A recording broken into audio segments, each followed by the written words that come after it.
Le conflit dans la région du Tigré, en Éthiopie, place 2 300 000 enfants en besoin d'aide d'urgence et des milliers d'autres qui se sont réfugiés dans des camps au Soudan, dans une situation précaire, a indiqué vendredi l'UNICEF. Le Tigré, province dissidente du nord éthiopien, est le théâtre de violents combats depuis le lancement le 4 novembre d'opérations militaires par le Premier ministre éthiopien, Abiy Ahmed, contre le TPLF, le Front de libération des peuples du Tigré, qui dirige la région et défie depuis plusieurs mois l'autorité du gouvernement fédéral. D'après le directeur de l'administration intérimaire, mise en place dans la région du Tigré par le gouvernement fédéral éthiopien,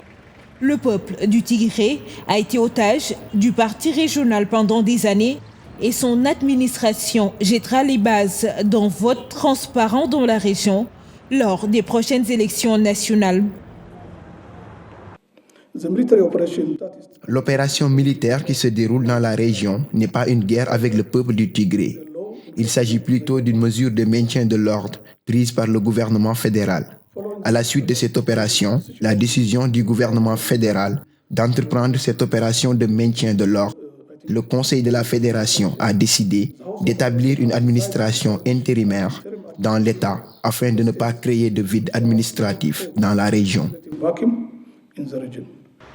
Des centaines de personnes ont été tuées et selon les autorités soudanaises, 36 000 ont franchi la frontière pour se réfugier au Soudan.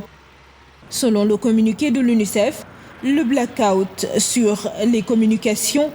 et les restrictions imposées aux déplacements dans la région du Tigré empêchent d'atteindre quelques 2 300 000 enfants qui ont besoin d'assistance humanitaire.